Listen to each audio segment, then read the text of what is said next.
Hey guys, I'm here to do another Irelia commentary. I know I've already done two, but a matchup against Olaf is something a lot of people don't really know how to play against. I mean, up here, and this is around 1800 ELO, people generally know how to deal better with him in lane, but at lower ELOs, kind of like maybe high silver, low gold, Olaf is very strong and not a lot of people know how to lane versus him. Irelia is actually one of my favorite picks to go against Olaf, because Olaf is actually a really bad skirmisher, probably 1 through 4. At about level 6, he's a decent skirmisher, but he's not overly well. Olaf doesn't start to get scary in lane until he starts stacking health and CDR. That's why Irelia, I feel, has a really great advantage against him, because Irelia can just keep auto-attacking with true damage and just out-damage all his auto-attacks. The only thing that you have to worry about is if Olaf is picking up his axes and has a creep wave to, fight you in. You're going to see throughout the course of this game how I managed to deal with it. It's not perfect, but I think it's done well, nevertheless. So here we have a regular leash for Jarvan. I don't level up anything yet. I'm not entirely sure what I want to go. I'm thinking stun at this point, but like I said, I don't know. I should have leveled something up because it would have helped Jarvan do this quicker, but oh well. I don't want to get chunked too much or steal XP, so I walk away. I only managed to start Flask, 1 pot, and 1 ward. This is actually my second game since the Flask nerf. Olaf started Cloth 5, which is, I guess, typical. A lot of people start Cloth 5 when they're playing Olaf. So, the goal here is I don't want to get hit by these Qs. He took Q level 1, many Olafs do, so I know if it comes down to a 1v1 fight, I win level 1, just because I can stun him and get more autos. But I don't want to force anything. I don't have a ward. I don't know if Skarner started red or not. So I'm just going to kind of stay back. He's pushing the wave, which is fine. I don't want to say I want to freeze, but if I can, I'll try. So he's pushing this out quite a bit. He's out farming me by a little. That's fine. I'll just pick up some creeps here. Now that I know he's level 2, he's got his Q and his E combo. As soon as he does it to me, I'm gonna want to trade back to him. But I don't want to do it in front of this creep wave. This creep wave will chunk the hell out of me. I'm just kind of waiting for it. See, he's coming right now. Land a few autos. But I have to back up. I didn't land my second auto attack. And I actually kind of gimped myself there because he planned to kill the creep wave. So a little bit of an outplay there by Olaf. So while I'm waiting for these creeps, I all-in Olaf right here. The key thing here was Olaf had many more pots than I had to burn. I've just got Flask. Alright, I knew that since I had gotten hit by him, if I stunned him, ignited him, and just started auto-attacking, he would either 1, turn around and kill me, or 2, well, if he turned around and killed me, we'd trade 1-1. So either way, it's either in my favor or against his favor. Right here, I had to dodge the Q. I knew the Q was coming, and like I said, Irelia is a much better skirmisher than Olaf. As soon as I saw him coming out of the bush, I had to back away from the creeps, and I had to dodge his Q. He thought I was going to keep running. If I kept running, he was guaranteed to kill me because I would have walked into the axe. If you noticed, I survived with like a sliver of health. If I had gotten hit by the Q, he would have killed me. But like I said, with the stun and the true damage, Olaf can't out-damage Irelia in an early game skirmish. Now I'm going to push this to tower, and then I'm going to go back. I've got 1k gold. There's a couple different things I can buy. I'm ahead of Olaf by a slight amount. At this moment, I'm thinking that I want to go health. I need health of some sort, because Olaf's true damage does hurt. So instead of picking up a ruby or a Doran's shield, I go for the blade because Doran's blade gives me extra damage. And on hit healing to go along with my passive on W. I pick up a few pots, another ward, so I'm set with my consumables. If all goes as planned, I should be able to outlast him in lane. I'm not really focusing too much attention on mid or bot because they don't need me yet. They seem to be doing alright, honestly. So I have this advantage on Olaf. Now I want to play this carefully. So I back up. I see Skarner's there. I have to ward here. If I don't ward here, there's a potential for Skarner to walk into Tribush and gank me. Now I try to be very wary, because I still see him. He looks like he's coming through to gank mid or go into our jungle or something, but here I wasn't paying attention. I should have backed up, because Skarner had a huge potential to gank me, but I didn't. Anyways, you saw Olaf and me did a quick trade. I backed off because he had the minion advantage. I kind of bent over. I want to stay in the bush, because if he comes in the bush to fight me, I win. Here, even though I'm tanking the creep wave, I'm healing enough that it outdamages him in the end. All he's got is cloth armor and a ruby crystal. With my longsword, I can do a ton of damage. Unfortunately, I was tanking creeps, and he got the advantage on me, so I had to flash out. Luckily, he didn't have ignite, so it's all good. I'm going to heal up a bit, and I see he's pretty low, and he has no pots whatsoever. I'm drinking all of my flask, and I really don't want to get hit by these Qs. If I get hit by his Qs, it's going to chunk me and probably force me out of lane. Now there's a couple of scenarios right now. It's either he recalled, or he's waiting in the bush to all in me. But judging by the fact that he hasn't even thrown a Q, I'm going to assume he left. Now, I'm going to try to push this lane to his tower. But I do a pretty crappy job, as you'll see in a little bit. Even though I get these creeps, I'm going to back here, but I see another wave's coming, so I'm like, you know, screw it, I'll just push this one. I miss a couple of creeps, it's fine.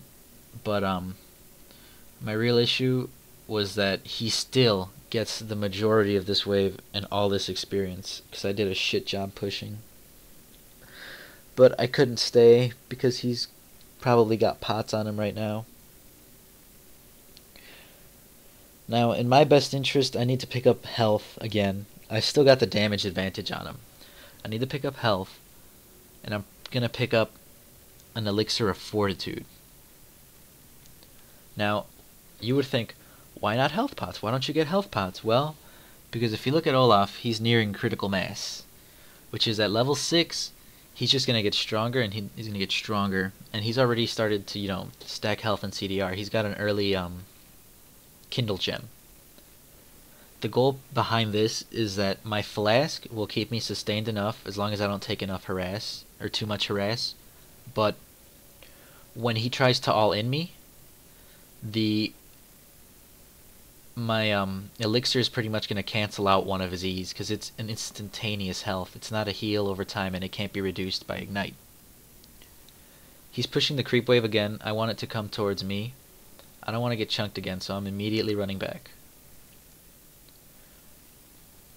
Here you go. I all in him again, forcing these trades. Save your Q for last, because when they start running away, that's when you Q to them. I believe I said this in other videos. Use your Q pretty much in between auto attacks, or as a last resort to deal damage when someone's getting away. Now here, I'm trying to heal off this wave and keep it over here so I can freeze a little bit, but Olaf's not having any of it. He's hitting me with Q. And what I keep screwing up is I'm looking at his axe, so I'm thinking it's not off cooldown. I haven't played Olaf in a while, so like I expected, you know, the axe to disappear, and then for him to have to wait like 1 to 2 seconds to throw it again. But I'm guessing with the 10% CDR that he's getting from the Kindle gem, that he can throw it again really fast. Now right here, I got hit by Q, so I just all-in'd him. I didn't see Jarvan around the corner, to be honest. As soon as I saw Olaf hit me with Q within tower range, I jumped him, stunned him, and went with everything I had. And the fortitude pot was just enough to keep me in there and kill him. Now, well, it was a 1-for-1. I'm not sure what would have happened if I waited for Jarvan. He probably would have gotten away, but oh well.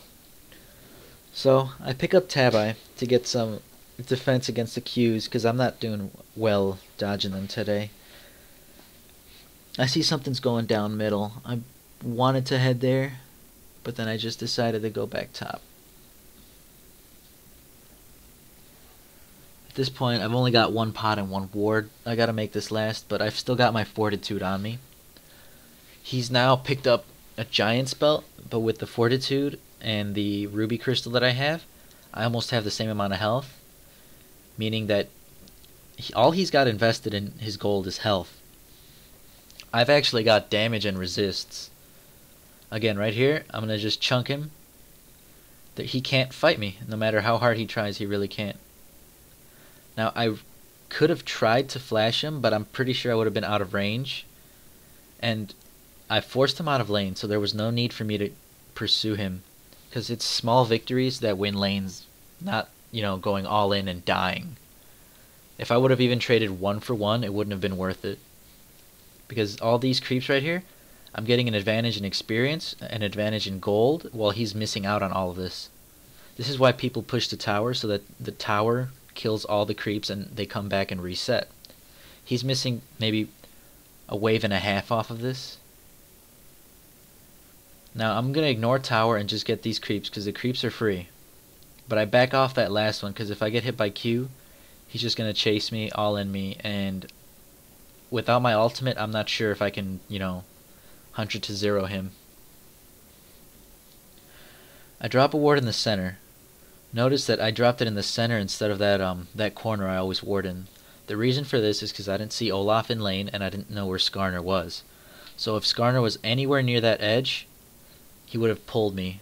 So I've just decided to put it in the center, so that I didn't have to take the extra 2 or 3 steps closer. I still had my flash too, so just some precautions.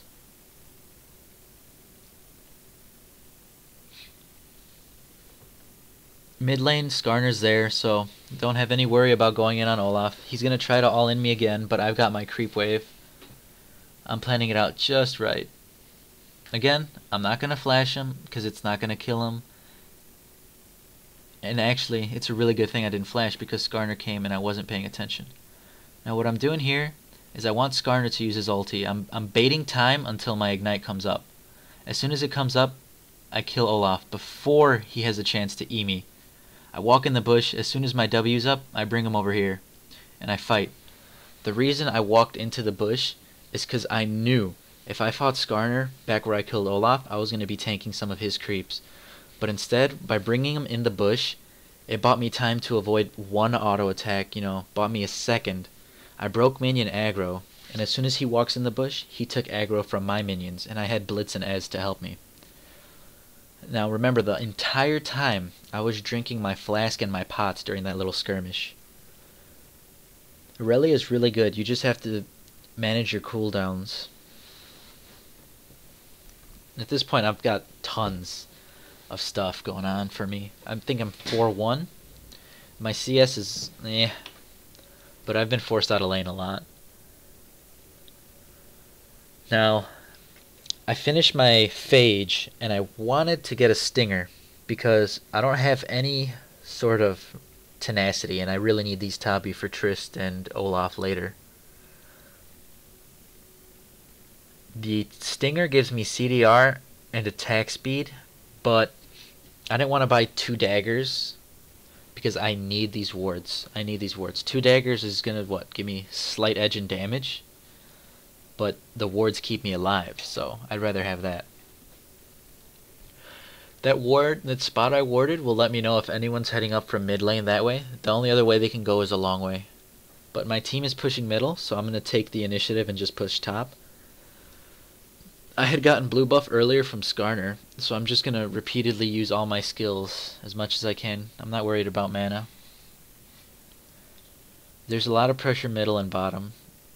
But again, respect your lane opponent. I'm not dumb enough to try and fight him under tower regardless of how much I outdamage him. Just a simple slap to the face.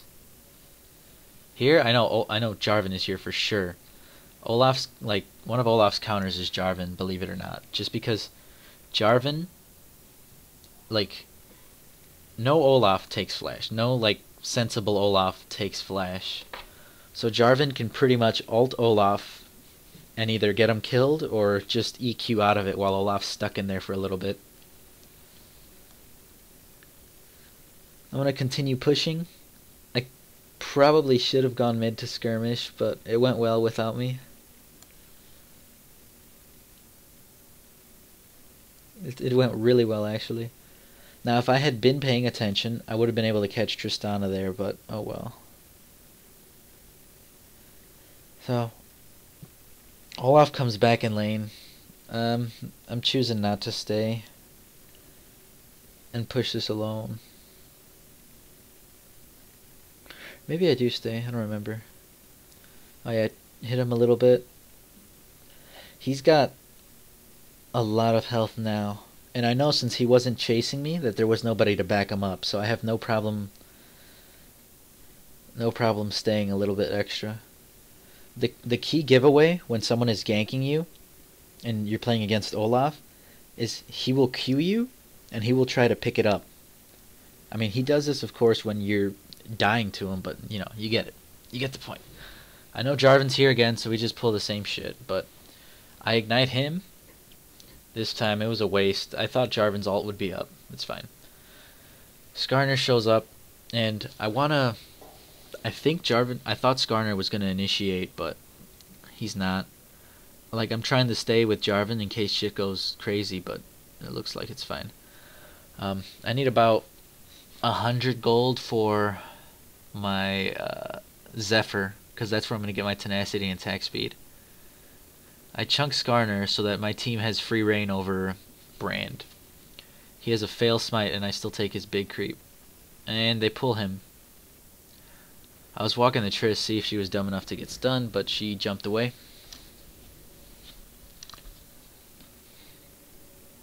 I see my team is going to keep pushing mid, so I decide to head top. I think I dropped my ward towards the middle of these two lanes, just to give me vision of when they're switching positions. Probably could have dropped it in their base, would have been fine. Olaf is screwed, doesn't have flash, and the damage is too much. Here we're just going to continuously hit this tower. I'm not afraid of anything at this point. If Nunu ice balls me, then, you know, everyone else is free reign. Now, one reason I walked up here is I didn't know if Brand was chasing me because I didn't watch. Ari gets caught. When I got hit by Brand's pillar, I wanted to definitely walk away in the event that, you know, he tried to E or ult because it would make it go faster. Here, I get my ult on as many people as possible. Try to stun Skarner, but not enough. And I have to run, but Olaf's got me. He blows his ultimate here, and Brand burns Ignite there. So, in the end, it was worth it. Well, it's never worth it to die, but by running to the side, I forced them to burn some stuff so that they won't have it up for later. So I pick up Zephyr, and at this point, I'm not entirely sure what I want to get. Brand isn't really a concern of mine because I could solo him. He doesn't even have a finished item yet, so I don't need magic resist. But at the same time, I want a Warmogs, I just don't have enough for a Giant's Belt, so I end up picking 2 wards instead of a Ruby Crystal or anything else. Top lane is pushed, so I'm gonna head middle. With the Zephyr, I can still out damage Olaf. Like, he's full health and a little bit of CDR. There was literally only one point in the game he had where he could outduel me, and I baited him into an even exchange for it, so oh well. Pick up a quick dragon here, and we're probably going to head middle for the final push.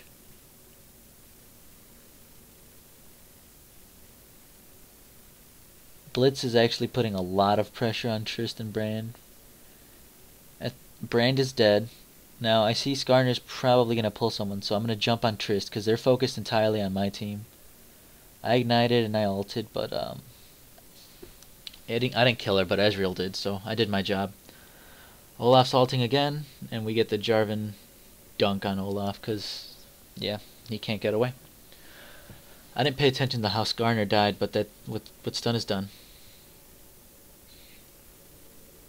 I still haven't dropped down any of my wards. When I leave, I'll consider dropping one If I leave, I'll consider dropping one on the sides, just to see where their team goes. Now, I'm not worried at all about attacking Nunu or Brand or anything, because in the past I've learned that if you screw around here, you do have the potential to throw. I queue over here to the side really quick, because I assume their team is going left. And we finish off the Nexus before I die. GG. Here's the end game score. I finished 7-2. Olaf finished 1-6.